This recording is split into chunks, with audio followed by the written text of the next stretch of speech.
Hi, boys and girls. I'm Mrs. Borger, and today I'm going to talk to you about reading. I love reading, and I love teaching reading. I want you to think for a minute about why people read. Why do readers read? Give that a thought. Why do people read? Readers read every day, all day. Readers read at work. Readers read just for fun. Readers read directions on how to do things, how to learn new things. Readers read at the grocery store when they're picking out food and when they make things, a recipe. Readers are reading all the time. I have a stack of books here, and I read all of these books for different reasons. Some books I read because I enjoy them. Some books I read because my kids enjoy them or students at school enjoy them. Sometimes I read to learn something new if I don't know how to do something. Readers read for all different reasons. Sometimes it can be tricky, though, to find a book that is a good fit for us to read. Books are a lot like shoes. I'm going to show you what I mean.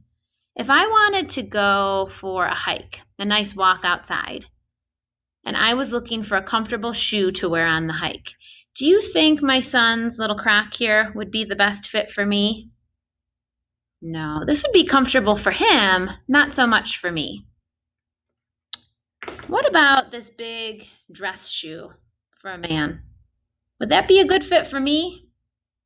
No, maybe for my husband. He could walk in that and be comfortable, but not me. What about this women's tennis shoe? This looks about my size.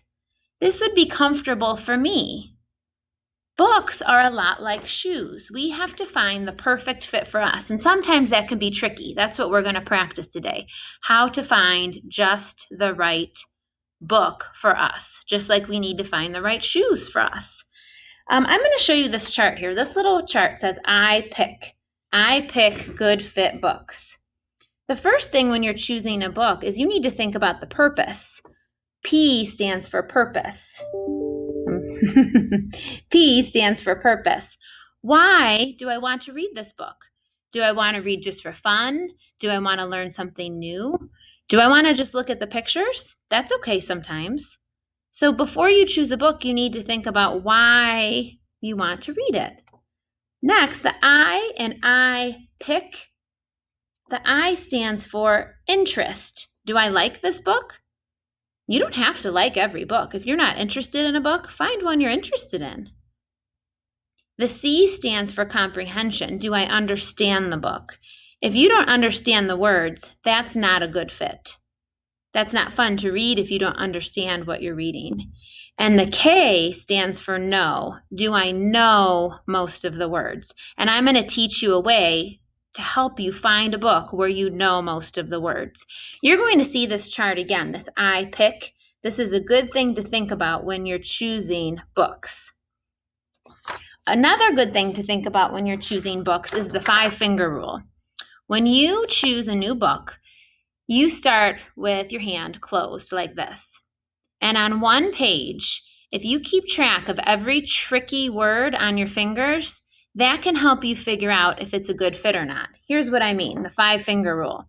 If you're reading a book and there are 0 or 1 tricky words, it's too easy. You're not being challenged. And that's okay. Sometimes it's okay to read easy books if you want to. But if you're trying to find a just right book, if it's too easy, it's not going to help grow your reading.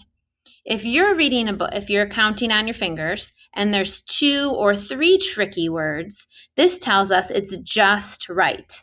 There should be some tricky words, so you have to use reading strategies in your brain how to figure out how to read this book. What would make sense here? I can do hard things. I can read this book with 2 or 3 tricky words. Now, if there's 4 or 5 tricky words on a page, that's too hard for right now. That might be a book you want to come back to another time. It's not fun to read a book that's too hard. Then you can't understand it. So when you're choosing a book, think about, I pick, the purpose. Are you interested? Can you understand it? Comprehend. Understand and comprehend. Comprehend's a big word for do I understand the book?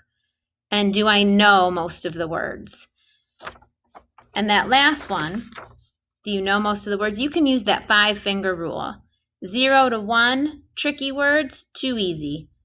2 or 3 is just right, and 4 or 5 tricky words is too hard.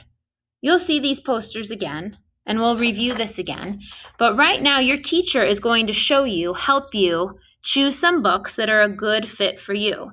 Remember, you don't want your tiny little Croc that's too tight on your foot. Like, you don't want a book that is not the right fit for you. So that's what we'll practice today. Thank you, boys and girls. Enjoy your books. I can't wait to find out what books you found.